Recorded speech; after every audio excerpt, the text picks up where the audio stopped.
Le bonjour chez vous, que Dieu vous bénisse.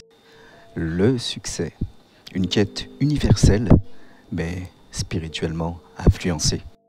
Depuis la nuit des temps, l'être humain cherche à réussir, que ce soit dans ses projets, dans ses relations, dans sa carrière et dans sa vie. Mais la Bible nous enseigne que derrière chaque réussite se cache une influence spirituelle. Rien n'est neutre. Chaque succès est soit le fruit d'une bénédiction venant de Dieu, ou soit le résultat d'une alliance avec les ténèbres. Éphésiens 6 au verset 12, il est écrit « Car nous n'avons pas à lutter contre la chair et le sang, mais contre les dominations, contre les autorités, contre les princes de ce monde de ténèbres, contre les esprits méchants dans les lieux célestes. » Ce verset nous rappelle tout simplement que le monde visible est influencé par des forces invisibles. Le succès n'est pas seulement une affaire de stratégie ou de travail, mais surtout de positionnement spirituel. Parlons et commençons par le royaume de Dieu. Le royaume de Dieu, c'est une réussite qui est fondée sur la vérité, la justice et la fidélité. Dieu est le créateur de toutes choses. Il désire que ses enfants réussissent, mais selon ses principes. Les principes de Dieu, c'est quoi? C'est la vérité, l'humilité, la justice, la patience et la foi.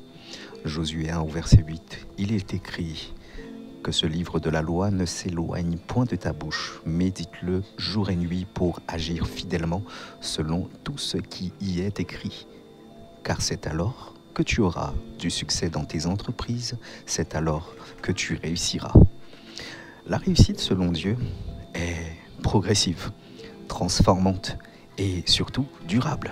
Lorsque tu l'as, personne ne peut ni ne pourra te l'enlever. Et Dieu n'enlève pas, il ne se répand pas de ses dons.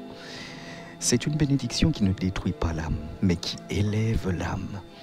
Proverbe 10 au verset 22, il est écrit « C'est la bénédiction de l'Éternel qui enrichit, et il ne la fait suivre d'aucun chagrin. » Dieu ne donne pas seulement des biens matériels, mais il donne aussi la paix intérieure, la joie, la sagesse et la maîtrise de soi.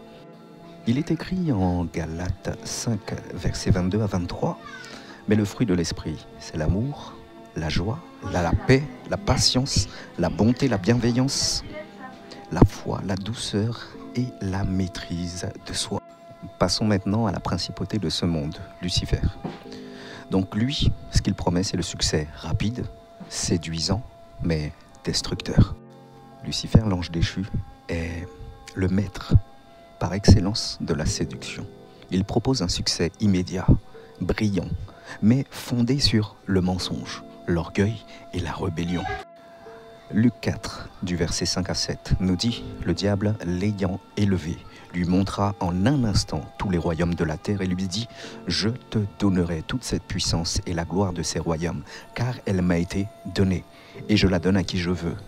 Si donc tu te prosternes devant moi, elle sera toute à toi. » Nous constatons que même Jésus a été tenté par Lucifer avec une promesse de gloire terrestre. Cela nous montre tout simplement que Lucifer, lui aussi, peut offrir le succès, mais à condition de se soumettre à lui, c'est-à-dire de trahir Dieu.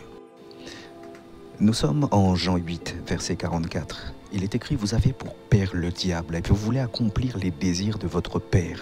Il a été meurtrier dès le commencement, et il ne se tient pas dans la vérité, parce qu'il n'y a pas de vérité en lui. » Bien-aimé, Lucifer utilise les médias, les industries, les systèmes économiques pour promouvoir une réussite fondée sur le visuel, sur l'apparence, la domination et la corruption. Et toi et moi, nous avons le libre arbitre.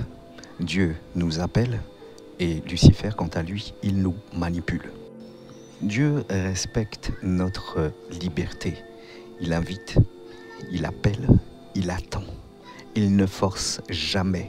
Il veut une relation véritable, une relation d'amour, pas de soumission forcée.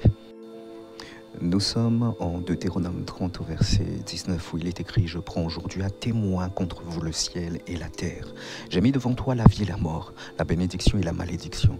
Choisis la vie, afin que tu vives, toi et ta postérité. » Lucifer, lui, il séduit, il manipule, il détourne. Il promet la gloire, mais cache le véritable prix à payer. La perte de l'âme, de la dignité et bien plus encore.